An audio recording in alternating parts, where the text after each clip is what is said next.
अपने सैनिकों को, किसानों को, सबको विधानसभा में भेजिए देंगे, ये हमारा प्रण है। इसने उनको वोट दिए, मैं उनको सवाल करना चाहता हूँ, जाके उनको पूछो, हमारा ओआरओपी का प्रश्न हल करे, हमारा एमएसपी का प्रश्न हल करे, हमारी जो वो अग्निवीर की समस्या को हल करे। ये करने वाले हैं क्या?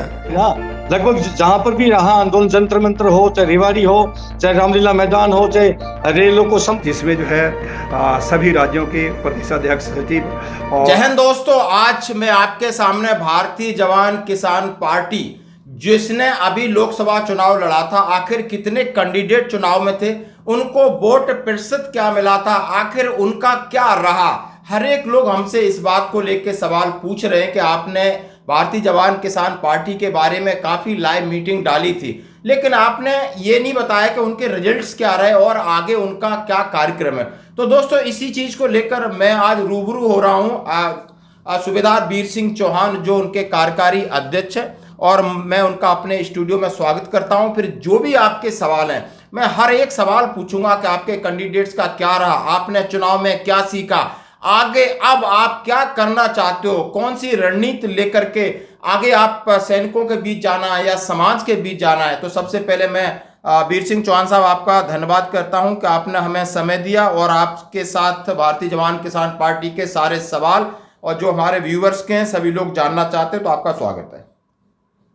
बहुत बहुत धन्यवाद भदौरिया साहब, बहुत बहुत धन्यवाद। आपने अपने विचार रखने का मौका दिया, बहुत बहुत धन्यवाद। हाँ, सबसे पहले सवाल है साहब कि जैसे मेरे पास एक लिस्ट है जो मैं दिखा रहा हूँ साइड में, 50 कैंडिडेट की लिस्ट है जिसमें सीरियल नंबर है, उनके नाम है, कौन सी कंस्टिट्यूएंसी है, कौन से स्टेट्स हैं, क्या उन्हें वोट प्रतिशत मिला है। तो मैं इसमें ये देख रहा हूँ, खासकर मुझे चौंकाने वाली बात है कि जो आपके अध्यक्ष हैं नारायण अंकुशे साहब, वो महाराष्ट्र से, उन्हें 1200 वोट मिले हैं, और दिल्ली में आपके 3 कैंडिडेट हैं, चांदनी चौक से उन्हें 160 वोट हैं, और सुरेंद्र पहलवान जी को 592 वोट हैं, अंजू शर्मा 1195 वोट हैं। और जिस तरीके से मैं देख रहा हूं, आपकी ये लगभग हिमाचल प्रदेश से कुलवंत पटियाल को 1209 वोट हैं। तो आपने, मैं जानना चाहता हूं कि आपका क्या एक्सपीरियंस रहा, यानी टेस्ट एंड टेस्ट, मैं किसी चीज़ को स्वाद और उसका आपने क्या किस तरीके से आपको क्या लगा कि चुनाव में कूदना हमारे लिए कितना सही है या कितना गलत है, इसके बारे में आप बताइए प्लीज। जी बिल्कुल, आपका जो भी सवाल है मैं एक एक का जवाब देता हूं। देखिए भदौरिया साहब, कोई भी बच्चा पैदा होता है तो पैदा होते ही 50 किलो का वजन कभी नहीं उठा पाता। मानता हूं कि ये जो बाकी जितनी पार्टी हैं, जब इन पार्टियों की जब शुरुआत हुई होगी तो उनके साथ भी यही कंडीशन रही होगी। और सेकेंडरी क्या चीज है कि हम जो फौजी आदमी हैं, हमारा इतना फाइनेंशियली जो हम स्ट्रांग होते नहीं हैं। कहीं से ये नहीं कि भाई बड़े बड़े कॉर्पोरेट घराने या कहीं से CSR फंड हमें कहीं से मिला हो। सिंगल हमारा ट्रांजैक्शन आज भी है। कुछ हमारे सैनिक भाई थे, एलिगेशन तो बहुत लगाए कि 10 करोड़ मिल गए, 50 करोड़ मिल गए, इस प्रकार के वाहियात के जो है एलिगेशन लगाना, मैं उन चीजों पर नहीं जाऊंगा। लेकिन हाँ, बहुत अच्छा अनुभव रहा है और बहुत ही अच्छा जो एक कहते हैं कि मैं अकेला चला था, एक कारवां बनता गया। तो यानी कि कुछ लोग साथी चले थे हम मिलकर के, और आज मेरे ख्याल से पूरे हिंदुस्तान के अंदर भारतीय जवान किसान पार्टी की जो एक कार्यकारिणी गठित हो चुकी है। स्टेट वाइज पूरे लोग हमारे साथी जुड़ते जा रहे हैं। ये हमारा बहुत बड़ा जो है एक सीखने को मिला हमें कि एक तो हमारे पास, क्योंकि एक बहुत शॉर्ट पीरियड था, हमने अक्टूबर नवंबर में डिसाइड किया था 4 पार्टियों को, पॉलिटिकल पार्टियों को। बहुत सारे ये भी कह रहे हैं कि चौहान साहब ने इतनी पार्टियां बनाई। अरे भैया, हमने तो सारी पार्टियों को मिलाया है, और मैंने किसी पार्टी को फॉर्म नहीं किया। मैं किसी पार्टी का फाउंडर नहीं हूँ, पार्टी के फाउंडर और ही रहेंगे। हमने तो सभी को जोड़ने का काम किया है, हम तोड़ने का काम नहीं करते। हमारी फेडरेट में तोड़ना नहीं है, हमने सभी को जोड़ करके 4 पार्टियां थी। मैं फिर अगेन नाम बता देता हूँ। भारतीय जवान किसान पार्टी जो थी केरला की थी, उसके अध्यक्ष जी हमारे राधा कृष्ण जी थे केरला से। जनता ब्रिगेड पार्टी का राष्ट्रीय अध्यक्ष मैं था। मेरे से पहले यही पार्टी कुछ सैनिकों ने बनाई थी। इसमें जो अध्यक्ष थे पूर्ण चंद्र आर्या जी थे, जो कि सैनिक बल के थे। इसमें नेवी, आर्मी, एयरफोर्स सभी के मिलकर सैनिक थे। वो व्यापार में चले गए ज्यादातर, उन्होंने समय उसमें जब लगाया तो उन्होंने ये पार्टी मेरे को हैंड ओवर कर दी। बोले सब चौहान साहब आप इसको जो है टेक ओवर करिए। तो वो पार्टी हमने तब से स्टार्ट करी। मैं उस पार्टी का राष्ट्रीय प्रेसिडेंट था। एक पार्टी सैनिक जन कल्याण पार्टी जो महाराष्ट्र की थी, एक पार्टी तमिलनाडु की, यानी कि 4 पार्टियों को हमने मीटिंग करके हमने जोड़ने का काम किया। हमने तोड़ा नहीं है फौजी भाइयों को, हमने जोड़ने का काम किया है। तो ये बहुत अच्छा अनुभव रहा। और मैं कहता हूँ हिमाचल से लेकर के पूरे केरला तक, और इधर चले जाओ राजस्थान से लेके आसाम गुवाहाटी तक, यानी कि पूरे हिंदुस्तान के हमारे अभी कल जो 14 तारीख को मीटिंग थी हमारी दिल्ली में, मैं आज तो हरियाणा में हूँ लेकिन कल दिल्ली में मीटिंग में गया था। यानी कि आप लगाइए कि लगभग 40 जो नेशनल कार्यकारिणी के लोग थे, जो प्लस हमारे अध्यक्ष स्टेट वाइज जो अध्यक्ष थे वो थे, कुछ हमारे जो लोकसभा लड़े हुए जो है उसमें उम्मीदवार भी आए थे। तो बहुत अच्छा रहा कल, बहुत जोश था। अच्छा था वो, अच्छा से मतलब नहीं है चौहान साहब। अभी आपने जैसा कि आपने कहा कि स्टार्टिंग थी और बच्चा पैदा होता है 50 किलो वजन नहीं लेता है, वो बात ठीक है। अब आगे आपकी क्या रणनीति है भाई? अभी वन पेंशन के मुद्दे हैं या एमएसपी, डिसेबिलिटी, सेना, सैनिकों के जो मान सम्मान और स्वाभिमान के मुद्दे हैं, इनको आप कैसे लोगों के बीच ले जाना चाहते हो? क्या आप जंतर मंतर पे बैठोगे? क्या आप देशव्यापी आंदोलन करोगे?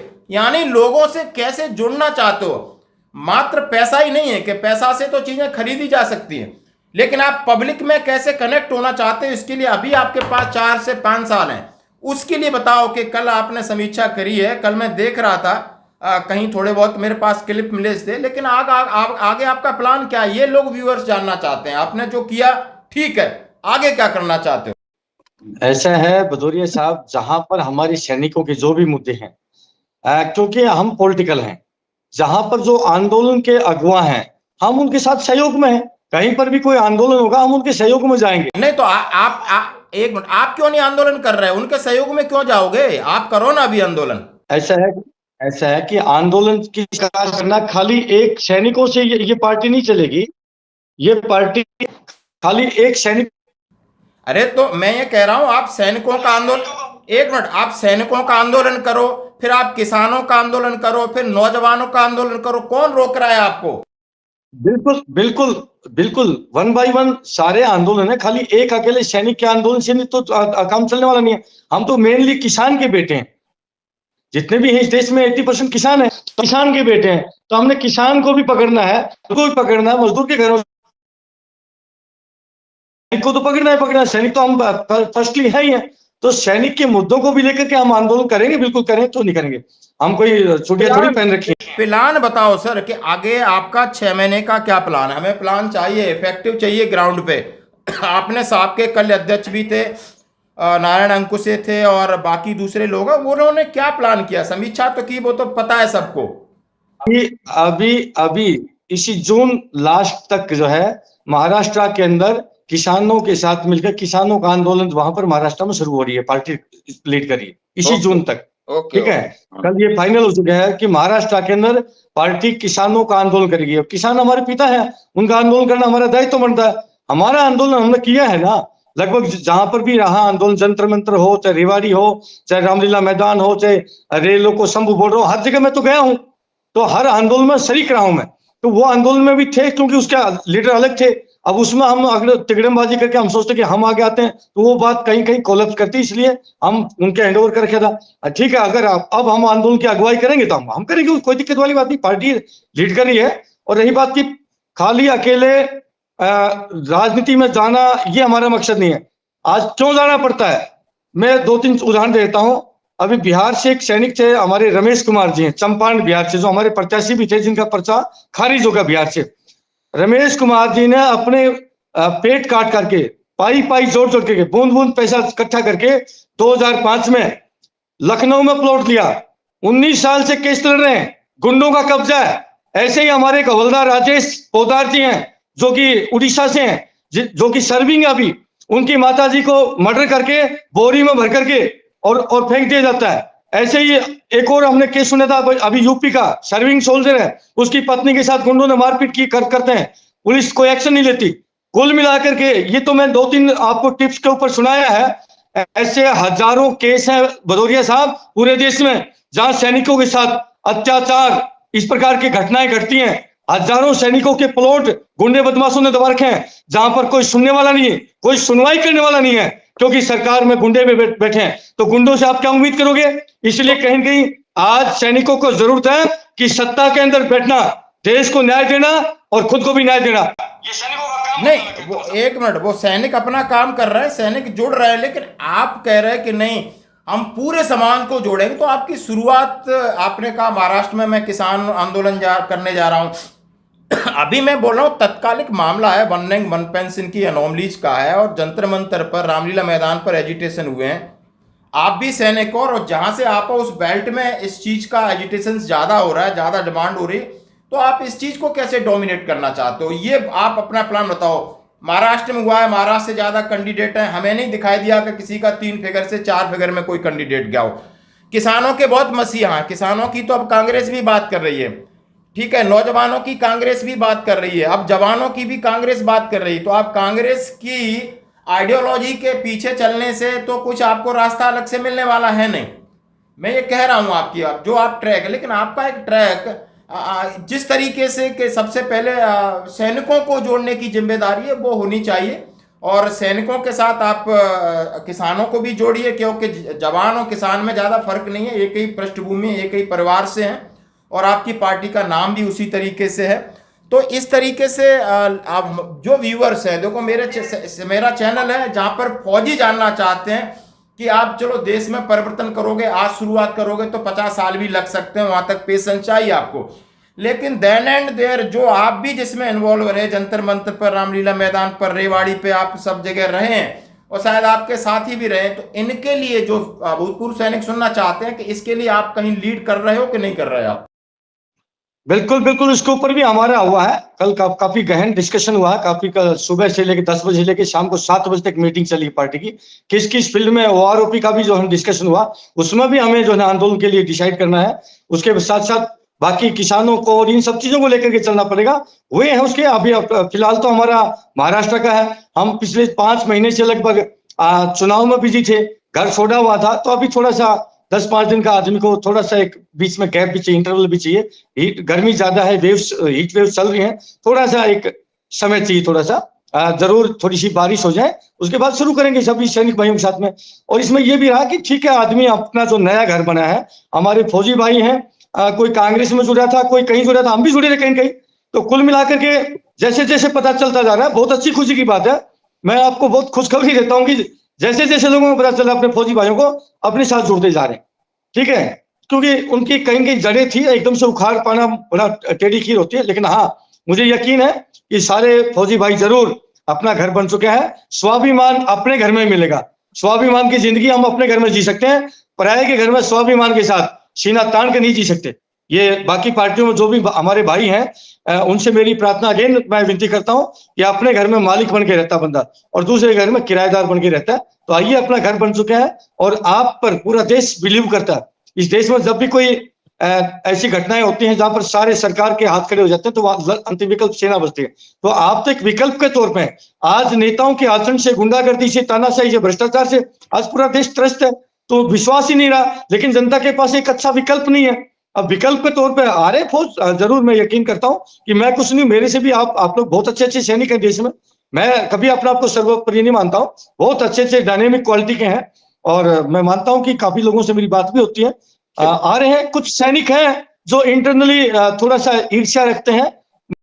ईर्ष्या देखो, ये ईर्ष्या कोई पहलू नहीं होता है। कुछ सैनिक हैं, क्या है वो 100% कोई घर में भी नहीं किसी के साथ पीछे खड़ा होता। आपसे मेरा लास्ट सवाल है, अभी बिहार में शायद असेंबली इलेक्शन है, फिर हरियाणा में असेंबली इलेक्शन है, दिल्ली में भी असेंबली इलेक्शन होंगे या यूपी में, तो आप लोग इस तरीके का अपने कैंडिडेट्स तैयार करोगे? क्या आप विधानसभा चुनाव में आपके कैंडिडेट उतरेंगे आप उनके लिए आने वाले वक्त में जहां पर भी किसी भी स्टेट में चुनाव होगा, हर चुनाव में पार्टी जो है पार्टिसिपेट करेगी। अभी रिसेंटली हमारे महाराष्ट्र और अपने हरियाणा है, 2 स्टेट का तो है, इसमें तो हम कल डिसाइड कर चुके हैं कि दोनों स्टेट में शिरकत करेंगे। उसके बाद बिहार का बता रहे, बिहार में भी शिरकत करेगी पार्टी, और उसके बाद दिल्ली के हैं, दिल्ली के हमने कल डिसाइड कर दिया कि दिल्ली में भी करेंगे। और यहाँ तक कि मैं आपको बता दूं, अभी बाई इलेक्शन है हिमाचल प्रदेश में।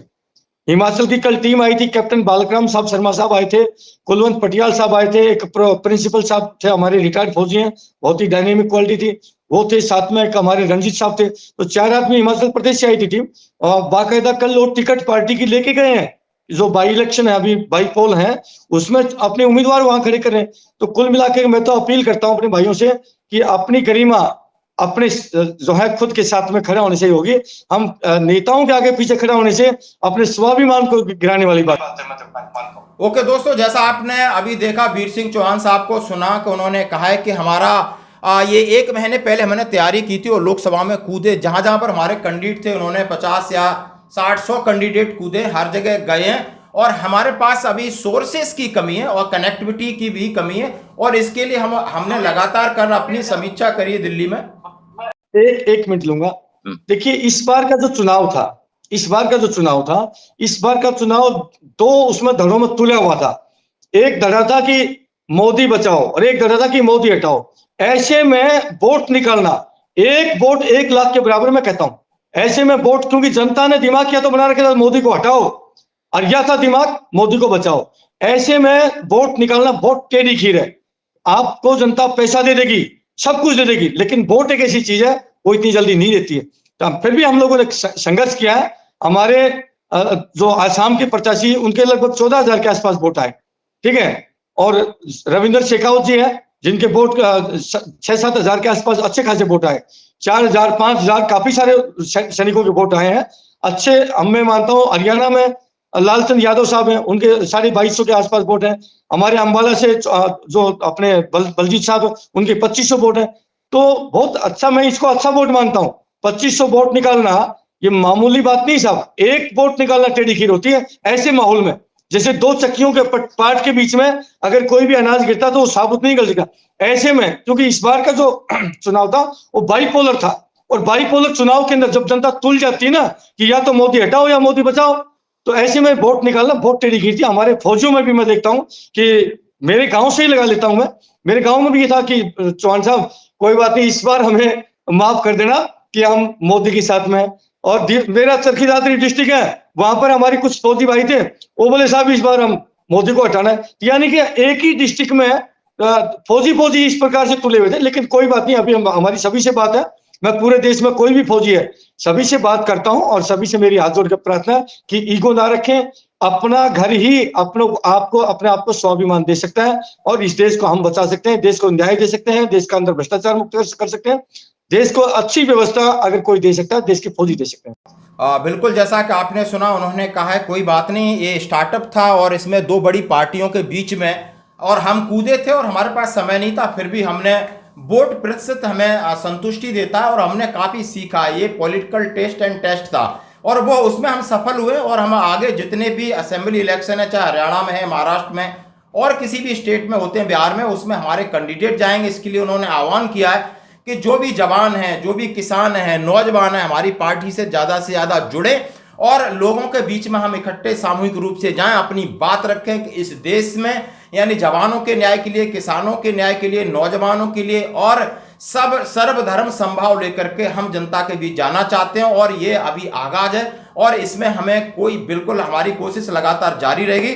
और आपका जुड़ने के लिए मेरे पास धन्यवाद चौहान साहब। और मैंने जो भी आपकी अपडेट है, आपके लिए प्लेटफॉर्म खुला है, आप कभी भी अपनी बात रख सकते हो। सैनिकों एक दूसरे के साथ जुड़े, यही हमारा सबका उद्देश्य है। धन्यवाद सर।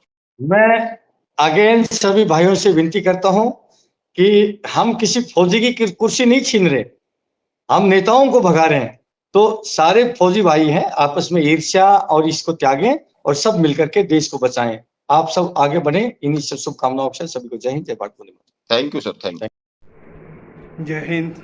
मैं भारतीय जवान किसान पार्टी का प्रदेश अध्यक्ष और राष्ट्रीय मीडिया प्रभारी और हिमाचल प्रदेश भूतपूर्व सैनिक कल्याण और विकास समिति का अध्यक्ष लेफ्टिनेंट कैप्टन बालराम शर्मा।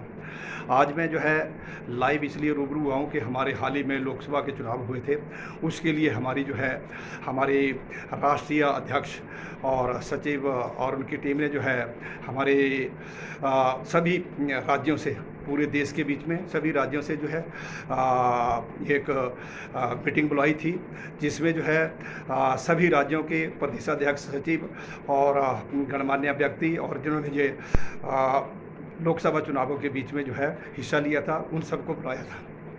तो ये मीटिंग जो है हमारी जो है दिल्ली में सागरपुर के बीच में जो है वहाँ हमारा पार्टी का ऑफिस है, वहाँ के बीच में जो है हमारी ये मीटिंग आयोजित की गई, जिसके बीच में जो है हमारी राष्ट्रीय कार्यकारिणी और प्रदेशों के प्रदेश अध्यक्ष, सचिव और गणमान्य व्यक्ति जो है सभी ने बढ़ चढ़ कर भाग लिया जो है। तो आज जो है ये बैठक हमारी इसलिए थी कि यानी हमारी जो लोकसभा चुनाव हुए थे उसके बीच में जो है हमारे जो प्रत्याशियों ने भाग लिया और हमारे जो लोकसभा चुनावों के बीच में जो हमारी खूबियाँ हुई, कमियाँ हुई, गलतियाँ हुई, उनके बारे में समीक्षा बैठक थी और समीक्षा बैठक के बीच में और कोऑर्डिनेटिंग मीटिंग थी, ताकि जो है आने वाले समय के बीच में हमने आगे क्या रणनीति क्या तैयार करनी है उसके लिए प्रोग्राम तैयार किया गया जो है। तो हमारे जो है राष्ट्रीय अध्यक्ष जो है नारायण प्रभाकर अंकुशे, उन्होंने जो है अपने संबोधन में सबके जितने भी आए हुए सभी राज्यों से, चाहे वो आंध्रा, कर्नाटका, केरला, उड़ीसा, महाराष्ट्र, मध्य प्रदेश, राजस्थान, यूपी, हरियाणा, दिल्ली, पंजाब, हिमाचल प्रदेश, सभी राज्यों से जो है वहाँ पे सारे अधिकारीगण पहुँचे थे। तो उनका उन्होंने एक बैज लगा करके, पार्टी का बैज लगा करके और शॉल दे करके जो है सबको सम्मानित किया और सबका हार्दिक अभिनंदन स्वागत किया जो है। तो हम जो है हमारे जो राष्ट्रीय अध्यक्ष नारायण प्रभाकर अंकुशे और उनकी टीम को बहुत बहुत बधाई देते हैं कि उन्होंने इस मीटिंग का आयोजन किया और बाहर से आए हुए लोगों को जो है बहुत उनका हार्दिक अभिनंदन स्वागत किया और सब कुछ सारा बंदोबस्त किया जो है, रहने बैठने का बहुत अच्छा बंदोबस्त था जो है। तो इसके लिए वो बधाई के पात्र हैं। और आगे उन्होंने बताया कि अभी हमारे हाल ही के बीच में जो लोकसभा चुनाव हुए हैं उनके बीच में जो कैंडिडेट मैदान में उतरे थे उनका भी उन्होंने बैज लगा करके और शॉल दे करके जो है सम्मानित किया जो है, ताकि उनका हौसला अफजाई हो और आने वाले समय के बीच में बढ़ चढ़कर भाग लें जो है, और उनको सभी को बधाई दी जो है। तो जय हिंद दोस्तों, मैं नारायण अंकुशे, राष्ट्रीय अध्यक्ष भारतीय जवान किसान पार्टी। लोकसभा का चुनाव हो गया पूरा, बहुत अच्छी तरह से जितने सैनिक खड़े हुए थे, अपने 39 सैनिक खड़े हुए थे, बहुत ही ताकतपूर्व सैनिकों ने फाइट की है।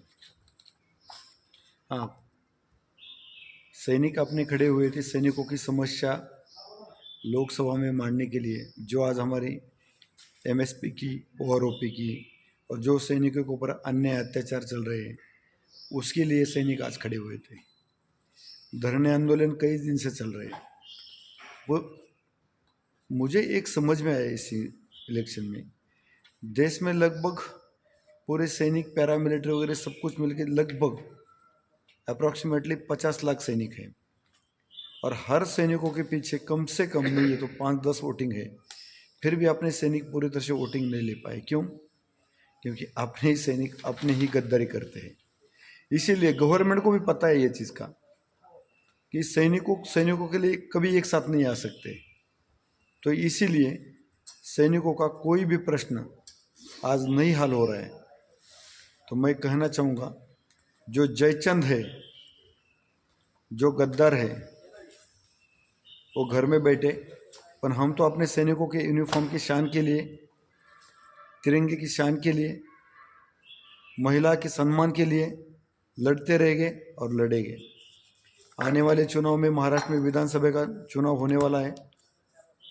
कल ही हमारी पूरे किसान और सैनिकों की मीटिंग हुई है और हम आने वाले चुनाव की पूरी तैयारी कर रहे हैं। अभी हमें पता चल चुका है राजनीति में क्या करना और क्या नहीं करना।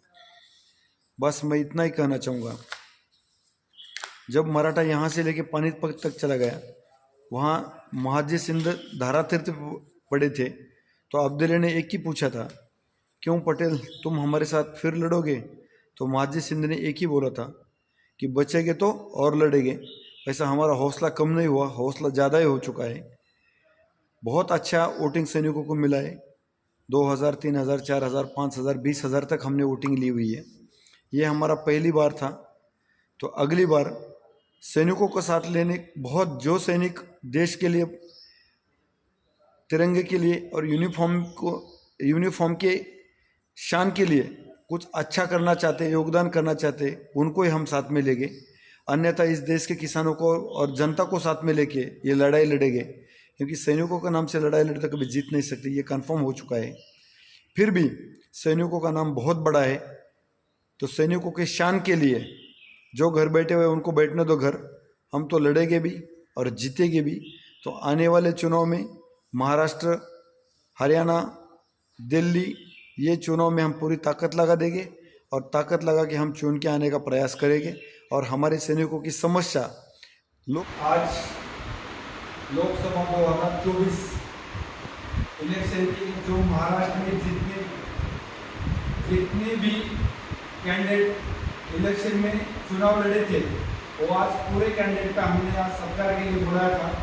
और भारतीय जवान किसान पार्टी की तरफ से प्रदेश अध्यक्ष पोखरराव दाते साहब की तरफ से और हमारी पूरी टीम की तरफ से आज सभी हमारे उम्मीदवार का हमने स्वागत किया। मैं एक ही कहना चाहूँगा, जब मराठे यहाँ से पानीपत गए थे लड़ने के लिए, उस समय हमारा लड़ाई अब्दाली के साथ हुई थी। तो अब्दाली ने महाजी सिंह को बोला था, क्यों पटेल तुम हमारे साथ और भी लड़ोगे? तो महाजी सिंह ने एक ही उत्तर दिया था, बचेंगे तो और लड़ेंगे। तो हमारी लड़ाई अभी खत्म नहीं है। उस समय भी अपनी मराठे को अपनों ने साथ नहीं दिया था, इस बार भी बहुत जयचंद निकले, अपने में कोई दिक्कत नहीं है।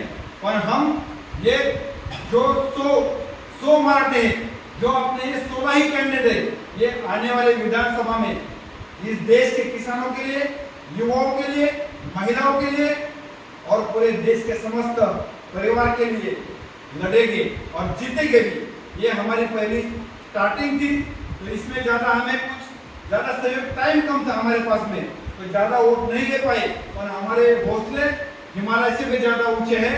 तो आने वाले चुनाव में, अभी महाराष्ट्र का नवंबर में विधानसभा का चुनाव है, तो नवंबर के विधानसभा चुनाव में इससे 100 गुना ताकत से हम उतरेंगे और उस समय हम अपने सैनिकों को, किसानों को, सबको विधानसभा में भेजिए रहेंगे। ये हमारा प्रण है।